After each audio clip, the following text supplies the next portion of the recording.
کہتے ہیں کہ میاں بیوی کا رشتہ صرف اس جہان تک نہیں بلکہ آخری جہان تک ہوتا ہے۔ اس کا مطلب کہ اس رشتے میں ایسی کوئی تو بات ہے جو اس کو جنت میں بھی رکھا گیا ہے۔ مجھے نہیں پتا تھا کہ میں اپنی زندگی میں ایک اتنا بڑا معجزہ ہوتے ہوئے دیکھوں گا۔ یہ معجزہ کیسے ہوا، کیوں ہوا، یہ سب تو ہمیں بعد میں پتا چلا، مگر آج بھی یہ کہانی پوری جیل میں مشہور ہے۔ یہ ہمارے علاقے کی سب سے بڑی جیل تھی۔ اس قیدی کو جب یہاں لایا گیا تو کسی کو یہ نہیں معلوم تھا کہ اس نے کیا جرم کیا ہے۔ ہم سب اس بات پہ حیران تھے کہ یہ آدمی پولیس کو مطلوب تھا۔ پھر پکڑا گیا، اس کے ٹرائل ہوئے، اسے حوالات میں رکھا گیا اور سزا ہونے کے بعد بڑی جیل میں بھیج دیا گیا، پر اس کی فائل میں یہ تک نہ لکھا ہوا تھا کہ اس نے کیا تھا۔ میں اس وقت اس جیل کا جیلر تھا اور سب لوگ مجھ سے بہت زیادہ ڈرتے تھے۔ میں کسی پر بھی ظلم کرنے کا روادار نہ تھا، مگر مجھے پتا تھا کہ میرا جو کام ہے، میرا سب کے اوپر روب ہونا چاہیے۔ اس قیدی کا نام مبین تھا۔ جب میں نے اس کے بارے میں سنا کہ اسے یہاں پہ بھیجا تو گیا ہے، مگر یہ نہیں معلوم کہ اس نے کیا گناہ کیا ہے، اور ساتھ یہ بھی کہا گیا ہے کہ اس پہ کڑی نظر رکھنی ہے۔ دراصل اسے پھانسی کی سزا ہوئی تھی اور کہا گیا تھا کہ جلد از جلد اس کو پھانسی دے دی جائے گی، لیکن رمضان کا مہینہ آنے والا تھا اور رمضان میں ہماری جیلوں میں پھانسی کی سزا نہیں دی جاتی ہے۔ کسی بھی قیدی کو رمضان میں پھانسی کی سزا نہیں دی جاتی کہ سب لوگ روزے رکھ رہے ہوتے ہیں، اور روزے دار کو پھانسی دینا بہت ہی عجیب ہے۔ بے شک وہ گناہ گار ہی کیوں نہ ہو، پر اس کو یہ کہہ کے بھیجا گیا تھا کہ جلد از جلد اس کی پھانسی ہونی چاہیے، اسی لیے سب سے قریبی ڈیٹ دے دی گئی، اور وہ تھی رمضان سے بالکل ایک دن پہلے، یعنی پہلے روزے سے ایک دن پہلے اس کو پھانسی دی جانی تھی، جس میں زیادہ وقت نہ تھا۔ میں نے اس کی فائل منگوائی، مجھے لگا کہ کچھ نہ کچھ تو لکھا ہوگا، مگر فائل بالکل خالی تھی۔ بس اس کے بارے میں اتنی ہی معلومات لکھی تھی کہ وہ ایک خاندانی آدمی تھا، یعنی کہ اس کا اپنا ایک خاندان تھا، اور کاروباری سلسلے میں کسی لین دین کے معاملے میں اس کا کیس پولیس کے پاس آیا تھا اور پھر اسے سزا دے دی گئی۔ میں حیران تھا کہ یہ کیسے ہو سکتا تھا۔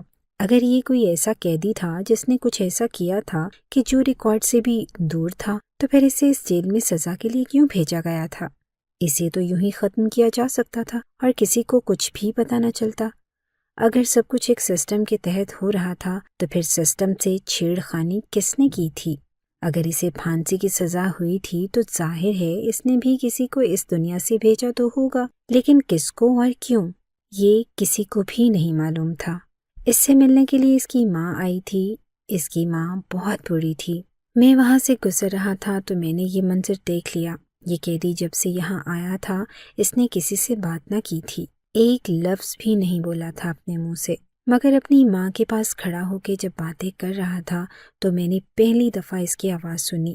اپنی ماں سے پوچھ رہا تھا کہ وہ ٹھیک تو ہے نا، تو اس کی ماں رونے لگی کہ کیسے ٹھیک ہوگی، وہ کیسے ٹھیک ہو سکتی ہے، تو ہی بتا۔ ارے میں ماں ہوں، مجھ سے یہ سب کچھ برداشت نہیں ہو رہا، تو اس سے کیسے برداشت ہوگا؟ مجھے تو لگتا ہے کہ اگر تجھے کچھ ہو گیا تو وہ بھی اس دنیا میں نہیں رہے گی، چلی جائے گی۔ مبین اسے کہہ رہا تھا کہ آپ نے اسے سنبھالنا ہے، آپ ہی سنبھال سکتی ہیں، اور اس کی ماں کہہ رہی تھی کہ نہیں، یہ سب مجھ سے نہیں ہو پائے گا، وہ تجھ سے ملنے سے بھی انکار کر رہی ہے، کہہ رہی ہے کہ اگر تجھے دیکھے گی تو خود کو سنبھال نہیں پائے گی۔ میں نے اسے کہا کہ آج میرے ساتھ چل، کیونکہ شاید یہ ہماری آخری ملاقات ہو، مگر وہ نہیں آئی۔ مبین نے کہا کہ میں جانے سے پہلے اس سے ایک دفعہ ملنا ضرور چاہتا ہوں اور میں ملوں گا، آپ فکر نہ کریں۔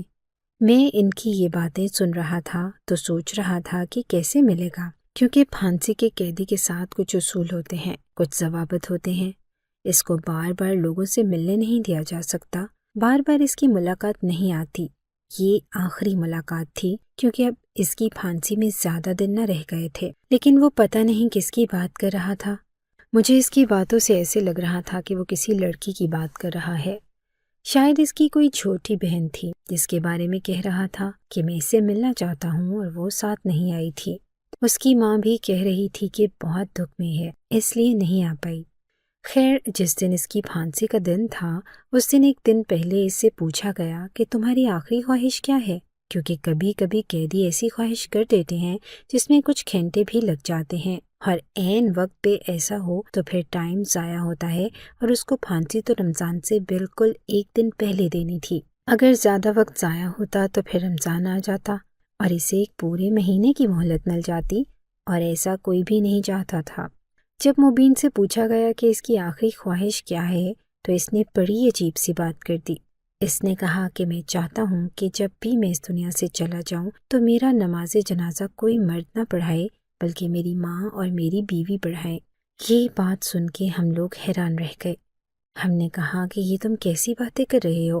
تمہیں پتہ ہے نا کہ عورت نماز جنازہ نہیں پڑھاتی ہے، عورت امامت نہیں کر سکتی، اور اگر کر بھی سکتی ہے تو صرف عورتوں کے لیے ہی کر سکتی ہے۔ تم کیا چاہتے ہو کہ وہ یہاں پر آ کر تمہاری نماز جنازہ پڑھائے؟ تو اس نے کہا کہ آپ مجھے اسلام نہ سکھائیں، میں اسلام کو آپ سے بہتر جانتا ہوں۔ عورت نماز جنازہ پڑھ سکتی ہے اگر الگ سے عورتوں کے لیے جنازہ گاہ کا انتظام ہو، جہاں پر باقی مرد نماز جنازہ پڑھ رہے ہیں، ایک طرف کو پردے اور چار دیواری میں بیٹھ کے، اور عورتیں بھی نماز جنازہ پڑھ سکتی ہیں۔ اور رہی بات کہ کیا عورت نماز جنازہ پڑھا سکتی ہے، تو ایسا اس صورت میں ہو سکتا ہے کہ جب اس عورت کے علاوہ کوئی بھی نماز جنازہ پڑھانے کے لیے موجود نہ ہو، یعنی کہ 2 میاں بیوی سفر کر رہے ہیں اور اس میں سے شوہر کا انتقال ہو جاتا ہے اور کسی ایسی جگہ پر ہوتا ہے جہاں پہ کوئی بھی مسلم نہیں ہے اور کسی کو بھی نماز جنازہ پڑھانی نہیں آتی اور صرف اس عورت کو ہی آتی ہے، تو عورت اس کا نماز جنازہ پڑھ بھی سکتی ہے اور پڑھا بھی سکتی ہے۔ یہ کوئی ایسی انہونی بات نہیں ہے۔ ہاں، مانتا ہوں کہ یہاں پر یہ صورتحال لاگو نہیں ہوتی، مگر یہی میری آخری خواہش ہے۔ میں مرنے والا ہوں، لوگ عجیب و غریب قسم کی آخری خواہشات کرتے ہیں، میری آخری خواہش کوئی اتنی بھی نامعقول نہیں ہے۔ میری ماں اور میری بیوی کو بلایا جائے، اور میری بیوی اور ماں میں سے جو بھی میرا نماز جنازہ پڑھے، مجھے کوئی مسئلہ نہیں ہے، مگر اگر میری بیوی یہ کام کرے تو زیادہ بہتر ہوگا۔ ہم لوگ حیران ہو گئے۔ ہم نے اس کی بات سن لی اور اسے فائل میں لکھ لیا۔ اب ہمیں کسی سے مشورہ کرنا تھا کہ کیا ہم اس کی یہ آخری خواہش پوری کروا سکتے ہیں یا نہیں۔ بات تو اس کی ٹھیک تھی، وہ مرنے والا تھا، اور ایک مرنے والا آدمی کوئی عجیب و غریب قسم کی خواہش ہی کر سکتا تھا۔ میں نے اپنے ایک دوست کو کہہ دیا کہ وہ آ کے اس معاملے کو حل کرنے کی کوشش کریں، جو پہلے اس جیل کا جیلر رہ چکا تھا۔ ایک دن ہماری جیل میں دوسری جیل کے جیلر صاحب دورے پہ آئے۔ وہ پہلے یہاں پہ جیلر صاحب رہ چکے تھے۔ دراصل ان کو میں نے ہی بلایا تھا، مگر یہ بات کسی کو بتائی نہ تھی، کیونکہ میں ایک ایسے قیدی کے بارے میں بات کرنا چاہتا تھا جس کو پھانسی کی سزا دے دی گئی تھی۔ اب ان کی ڈیوٹی بدل گئی تھی، اسی لیے وہ بھی چلے آئے کہ چلو کچھ پرانے دوستوں سے ملاقات ہو جائے گی۔ انہوں نے جب اس آدمی کو دیکھا تو وہ حیران رہ گئے۔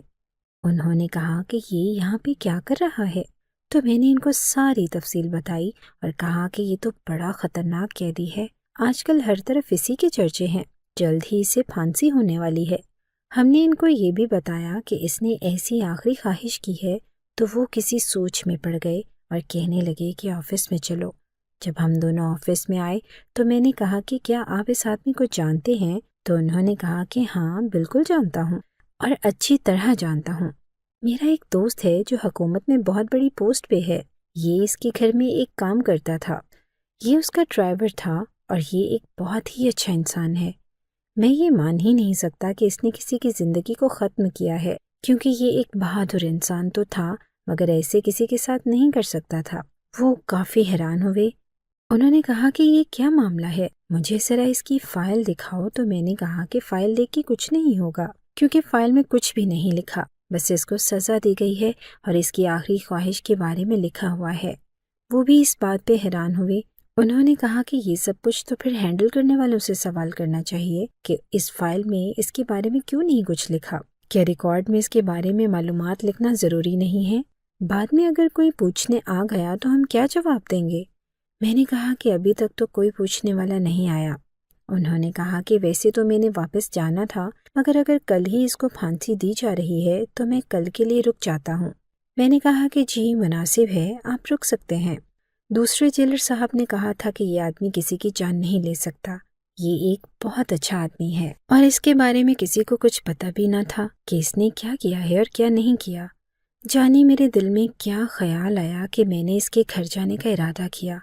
میں اس کے گھر چلا گیا۔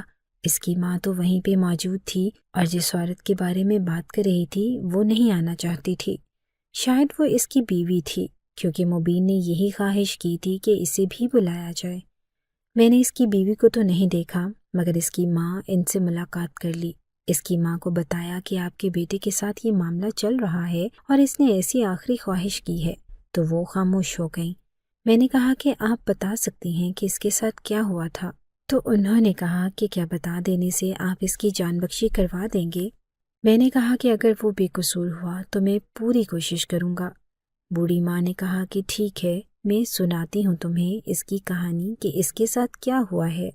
مبین کی ماں نے کہا کہ میرا بیٹا ایک بہت اچھا انسان تھا، ہمارے لیے محنت کر کے حلال کی روزی کماتا تھا، ایک بہت بڑے آدمی کے ساتھ کام کرتا تھا۔ پہلے یہ اس گھر میں مالی تھا، پھر ایک دن اس نے اس آدمی کی جان بچائی، اس کی طرف بڑھنے والی موت کو اپنے سینے میں جذب کر لیا، مگر اللہ نے اس کو زندگی دی۔ اس کے بعد اس آدمی نے اس کو اپنا ڈرائیور رکھ لیا اور یہ جیسے ان کے گھر کا ایک فرد بن گیا۔ وہ اس کے ساتھ اپنی بیوی اور اپنے بچوں کو بھی بھیج دیا کرتا تھا۔ میں نے اپنے بیٹے کے لیے کنزا نامی لڑکی کو پسند کر لیا، کیونکہ یہ میری بہن کی بیٹی تھی اور مبین بھی اس سے بہت محبت کرتا تھا۔ جب یہ چھٹی کے لیے واپس آیا تو میں نے کہا کہ اس دفعہ تجھے گاؤں سے جانے نہیں دوں گی جب تک تم دونوں کی شادی نہیں ہو جاتی۔ میں نے ان دونوں کی شادی کروا دی۔ یہ دونوں بہت خوش تھے اور ان کو خوش دیکھ کے میں بھی خوش تھی، مگر اسے کام کرنے کے لیے شہر جانا پڑتا تھا۔ پیچھے کنزا بہت اداس رہتی تھی۔ میں نے کبھی کسی مرد اور عورت کو ایک دوسرے کو اتنی ٹوٹ کے چاہتے ہوئے نہیں دیکھا تھا۔ بیٹا، ان دونوں میں بہت محبت تھی، بہت زیادہ۔ پر ایک دن میرا بیٹا واپس آیا تو کہنے لگا کہ میں گنہگار ہو رہا ہوں۔ ہم نے کہا کہ کیا مطلب، کون سا گناہ کیا ہے تم نے؟ تو کہنے لگا کہ جس شخص کی میں خدمت کرتا ہوں، جس کی میں نے جان بچائی ہے اور جس کا نمک میں نے کھایا ہے، وہ شخص ایک بہت ہی ظالم آدمی ہے اور میں اسے ظلم کرنے سے ایک ہی صورت میں روک سکتا ہوں کہ میں اس کو ختم کر دوں۔ ہم نے کہا کہ اس طرح کے تو اس دنیا میں اور بہت سے لوگ ہیں، تم کس کس کو روکو گے؟ چھوڑو، اس طرح کی باتیں نہیں سوچا کرو۔ اور پھر تم نے اس کا نمک کھایا ہے، اگر اس کے ساتھ تم ایسے ہی کرو گے تو یہ نمک حرامی ہوگی۔ میرے بیٹے نے کہا کہ کبھی کبھی نمک حرامی گناہ سے بہتر ہوتی ہے۔ اگر میں نے اپنی آنکھیں بند کر لی اور کچھ نہ کیا تو میں بھی اس گناہ کا حصہ دار بن جاؤں گا۔ ہم نے کہا کہ ہمیں پوری بات بتاؤ، مگر اس نے ہمیں پوری بات نہ بتائی۔ اور پھر ایک دن یہ خبر ملی کہ وہ جس مالک کے ساتھ کام کرتا تھا، اس نے اس مالک کو ختم کر دیا تھا، مگر وہ آدمی کوئی ایسا ویسا آدمی نہ تھا، وہ بہت ہی پہنچا ہوا آدمی تھا اور اس کے پاس بہت بڑا عہدہ بھی تھا۔ اس کا قصور کیا تھا یہ کسی کو نہ پتہ چلا، اور ہمیں بھی یہ بات ہمارے بیٹے نے بتائی کہ وہ اپنا کام کر چکا ہے، ورنہ اس کی موت نہ تو کسی ریکارڈ میں آئی ہے اور نہ ہی کسی کو پتہ ہے۔ میں یہ بات سن کے حیران رہ گیا، کیونکہ میں بھی تو پولیس والا تھا۔ اس کا مطلب کہ وہ کوئی بہت بڑا آدمی تھا۔ میں نے اس کی ماں سے کہا کہ کیا آپ کو اس آدمی کا نام پتہ ہے؟ تو اس نے کہا کہ بیٹا، مجھے نہیں پتہ۔ وہ ہمیشہ کہتا تھا کہ مالک صاحب، مالک صاحب، کبھی نام نہیں لیتا تھا۔ میں نے کہا کہ مالک صاحب تو احترام میں ہی کسی کو کہا جا سکتا ہے، لیکن اس کے مالک کا کوئی نام بھی تو ہوگا۔ بوڑھی ماں نے کہا کہ نہیں بیٹا، مجھے نہیں پتہ اور اس کی بیوی کو بھی نہیں پتہ۔ میں نے ان کو بتایا کہ اس نے یہ آخری خواہش کی ہے، تو وہ رونے لگی اور کہنے لگی کہ میرے بیٹے کو بچا لو، کیونکہ جس کو اس نے ختم کیا ہے وہ بہت بڑا ظالم تھا۔ میں نے کہا کہ ماں جی، میں سوچ رہا تھا کہ شاید آپ کا بیٹا بے قصور ہے تو شاید میں اس کی جان بچانے کی کوشش کرتا، مگر آپ خود ہی تو کہہ رہی ہیں کہ وہ شخص بہت پہنچا ہوا تھا، نہ اس کا نام ہے نہ کہیں ریکارڈ ہے، تو پھر میں کیسے آپ کے بیٹے کو بچا سکتا ہوں؟ اور اگر وہ شخص اتنا ہی بڑا تھا تو پھر اس کے پیچھے وارث بھی ہوں گے جو آپ کے بیٹے کو سزا دلوائے بغیر نہیں رکیں گے، تبھی تو اتنے شارٹ نوٹس پہ سزا دلوائی جا رہی ہے، ورنہ یہ کام رمضان کے بعد بھی ہو سکتا تھا۔ مجھے افسوس تو بڑا ہوا، مگر میں کچھ نہیں کر سکتا تھا، کیونکہ مبین نے غلطی تو کی تھی، وہ بے گناہ تو نہیں تھا۔ میں نے اس کی بیوی کو تو نہیں دیکھا، پر اس کی ماں نے کہا کہ مبین کے ہاں اولاد ہونے والی ہے، اس کی بیوی ماں بننے والی ہے، وہ بیچارہ اپنی اولاد کی شکل دیکھے بنا ہی اس دنیا سے چلا جائے گا۔ اس بات سے مجھے بہت تکلیف پہنچی تھی، کیونکہ ظاہر ہے وہ بھی چاہتا ہوگا کہ میں اپنی اولاد کو ایک نظر دیکھ لیتا، اور اس کے بعد بے شک وہ اس دنیا سے چلا جاتا، پر اس کی دل کی حسرت اس کے دل میں ہی رہ جائے گی۔ مجھے ابھی بھی پوری بات کے بارے میں پتہ نہیں چلا تھا، مگر جتنا پتہ چلا تھا یہ بھی کافی نہ تھا، اور کل کا دن آ گیا تھا۔ صبح صبح ہی اس کے گھر والوں کو گاڑی بھجوا کے بلا لیا گیا اور بتا دیا گیا کہ آپ لوگوں نے اس کی نماز جنازہ پڑھانی ہے۔ آپ دونوں میں سے کون پڑھے گا؟ بوڑھی ماں کی تو ہاتھ کانپ رہے تھے۔ بیوی نے کہا کہ میں پڑھوں گی۔ اس نے برقع پہنا ہوا تھا اور نقاب بھی کیا ہوا تھا، صرف اس کی آنکھیں ہی دکھائی دے رہی تھی۔ آنکھوں سے لگ رہا تھا کہ نہ جانے کتنے سالوں سے رو رہی ہے، ایسے لگتا تھا کہ ہمیشہ سے روتی آ رہی ہے۔ اس کی آنکھیں سوجی ہوئی تھیں، مگر وہ بہت خوبصورت عورت تھی۔ اس کی آنکھیں دیکھ کر ہی معلوم ہو رہا تھا۔ ان عورتوں کو ایک دفعہ مبین سے ملنے کی اجازت دے دی گئی، مگر مبین نے ان سے زیادہ بات نہ کی اور وہ بھی ایک سائٹ پہ کھڑی رہی۔ اس کے بعد مبین کو پھانسی گھاٹ کی طرف لے جایا گیا۔ جیلر صاحب جو کہ دوسری جیل سے آئے تھے وہ بھی وہیں پہ موجود تھے۔ انہوں نے کہا کہ یہ جو کچھ بھی ہو رہا ہے اچھا نہیں ہو رہا ہے۔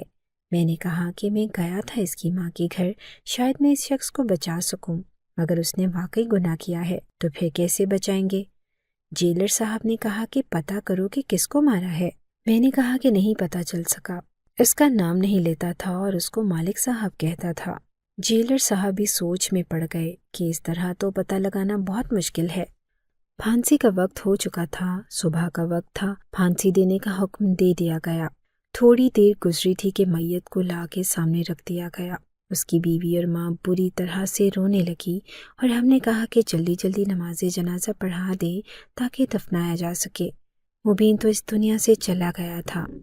مجھے اس بات کا بہت افسوس تھا، پر جیسے ہی اس کی بیوی نماز جنازہ پڑھانے کے لیے کھڑی ہوئی اور اس نے تکبیر پڑھی تو ہماری آنکھوں نے ایسا معجزہ دیکھا کہ ہم حیران رہ گئے۔ اچانک سے بہت تیز بارش ہونے لگی اور یہ جگہ اوپر سے کھلی ہوئی تھی۔ میت پہ بھی پانی برسنے لگا۔ سب لوگ ادھر ادھر بھاگنے لگے، مگر اچانک سے ایک منظر دیکھ کے میرے قدموں تلے سے زمین نکل گئی۔ وہ یہ کہ مبین کے منہ سے بھڑاس نکل رہی تھی، جیسے سردی میں نکلتی ہے، یعنی کہ منہ سے دھواں نکل رہا تھا۔ اس کا مطلب کہ وہ زندہ تھا۔ ہم فوراً اس کی طرف بڑھے اور اس جیل کے ڈاکٹر کو بلا کر لائے۔ اس نے مبین کو CPR دینا شروع کر دیا، یعنی کہ اس کے سینے کو دبانا شروع کر دیا، اور تھوڑی دیر کے بعد اس کی سانسیں بحال ہو گئیں۔ ہم نے پوچھا کہ کیا اس کو پھانسی نہیں دی گئی تھی، تو انہوں نے کہا تھا کہ پھانسی تو دی گئی تھی، مگر شاید یہ کسی طرح سے بچ گیا ہے اور اب دوبارہ سے اسے پھانسی نہیں دی جا سکتی ہے۔ سب لوگ سجدے میں گر گئے اور سب سے پہلے جو سجدے میں گری وہ مبین کی بیوی تھی۔ وہ سجدے میں سر رکھ کے رونے لگی تھی۔ اس نے صرف اپنا سر سجدے میں نہیں رکھا تھا بلکہ اپنا منہ زمین پہ رکھا تھا، جیسے اللہ کے سامنے گڑ گڑا کر شکر ادا کر رہی تھی۔ اس کی ماں بھی بری طرح رو رہی تھی۔ وہاں پہ جتنے بھی لوگ موجود تھے میں نے ان سب کو کہہ دیا کہ یہ بات اس جیل سے اور اس پھانسی گھاٹ سے باہر نہیں جائے گی۔ سب کو یہی بتایا جائے گا کہ مبین اس دنیا سے چلا گیا ہے۔ ویسے بھی اس کی فائل میں تو کچھ لکھا نہ تھا اور نہ ہی مزید کچھ لکھا جائے گا، اور اسے اس دنیا سے کاغذات میں بھیج دیا گیا، لیکن ویسے اسے اس کے گھر روانہ کر دیا گیا۔ بہت عرصے کے بعد اس کی مجھے کال آئی اور اس نے کہا کہ آپ نے میرے ساتھ اتنا اچھا کیوں کیا؟ میں نے کہا کہ کیونکہ مجھے پتہ چل گیا تھا کہ جس شخص کو تم نے اس دنیا سے روانہ کیا وہ کون تھا اور اس کا گناہ کیا تھا۔ اس نے کہا کہ پر آپ کو کس نے بتایا؟ کیونکہ میں نے تو یہ بات کسی کو نہ بتانے کی قسم کھائی تھی۔ تو میں نے کہا کہ تم اسے مالک صاحب کہتے تھے نا، محمد مالک خان کو میں اچھی طرح جانتا ہوں۔ جب میں نے یہ بات کی تو وہ ایک پل کو خاموش ہو گیا، کیونکہ مالک صاحب وہ احترام میں نہیں کہتا تھا، اس شخص کا نام ہی مالک تھا۔ وہ کون تھا ہم سب جانتے تھے۔ وہ ایسا شخص تھا کہ جس کے بارے میں اگر کسی کو بھی بتایا جاتا تو وہ اس کی موت کی دعا ہی کرتا۔ وہ کہتا کہ مر ہی جائے تو اچھا ہے۔ اس نے صرف علاقے یا کچھ خاندانوں کو نہیں بلکہ پورے شہر کے لوگوں کو ذلیل و خوار کر کے رکھا ہوا تھا، اور اس کی سب سے بڑی غلطی یہ تھی کہ وہ عورتوں اور لڑکیوں پہ ظلم کیا کرتا تھا، اور اسی لیے مبین نے اس کو ختم کر دیا تھا۔ یہ ایسا شخص تھا جس کے نام پہ بہت بڑے بڑے کاروبار تھے اور بہت سے لوگوں سے سرمایہ اور پیسے دیے ہوئے تھے، اسی لیے اس کے خاندان نے سب سے یہ بات چھپائی تھی کہ وہ اس دنیا میں نہیں ہے، اگر یہ بات سب کو پتہ چل جاتی تو جن لوگوں نے سرمایہ کاری کی تھی اور پیسے لگائے تھے وہ اپنے پیسوں کا مطالبہ کرتے اور یوں اس کا خاندان سڑک پہ آ جاتا اور ان کو سارے پیسے واپس کرنے پڑتے۔ مگر یہ ایسا شخص تھا کہ اس کو ختم کرنے والے کو پھانسی کی سزا نہیں بلکہ انعام و کرام سے نوازنا چاہیے تھا۔ یہ بات ہمیں جب تک پتہ چلی تب تک ہماری نظر میں مبین کو پھانسی دے دی گئی تھی اور ہم ہاتھ ملتے رہ گئے تھے، مگر ہم بھول گئے تھے کہ انسان کے پلان اور منصوبوں کے اوپر خدا کا بھی ایک منصوبہ ہوتا ہے۔ خدا اسے بچانا چاہتا تھا، خدا نے اسے بچا لیا۔ اللہ نے مبین کو ایک بیٹی اور ایک بیٹے سے نوازا ہے۔ اس نے مجھے بتایا کہ وہ ایک ساتھ ہی 2 جڑواں بچوں کا باپ بن گیا ہے اور اپنی اولاد کو گلے سے لگا کے اسے بہت سکون ملا ہے۔ میں نے اسے کہا کہ تم اپنا نام وغیرہ بدل لو اور اپنی زندگی سکون سے گزارو، اور اس نے ایسا ہی کیا۔ اس نے بہت بڑی بہادری کی ہے۔ اگر سارے علاقے اور شہر کے لوگوں کو پتہ چل جاتا کہ مبین نے مالک صاحب کا قصہ ختم کر دیا ہے تو خدا کی قسم مبین کے گلے میں پھولوں کے ہار ڈال کے اس کو اپنے کندھوں پہ اٹھا کے پورے شہر کی سیر کرواتے۔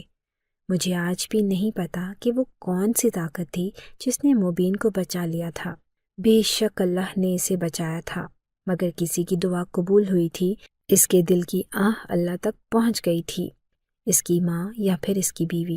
مجھے لگتا ہے کہ یہ 2 ماؤں کے دل کی آہ تھی، کیونکہ اس کی بیوی بھی ایک ماں بننے والی تھی اور وہ چاہتی تھی کہ اس کی اولاد کو اس کا شوہر گود میں اٹھائے اور اس کی اولاد کو دیکھے اور ان کی اولاد کو اس کا باپ مل جائے۔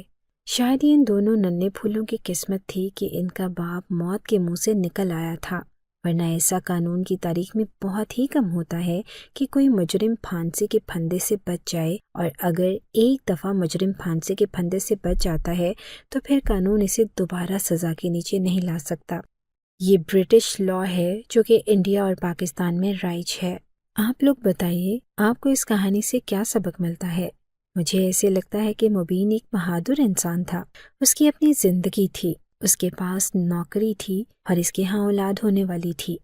اس کی ایک ہمسفر تھی، ماں تھی، مگر پھر بھی اس نے اس درندے انسان کو ختم کرنے کا عزم لیا اور اپنا سب کچھ داؤ پہ لگا دیا جو اس پورے معاشرے کے لیے بگاڑ کا باعث بن رہا تھا۔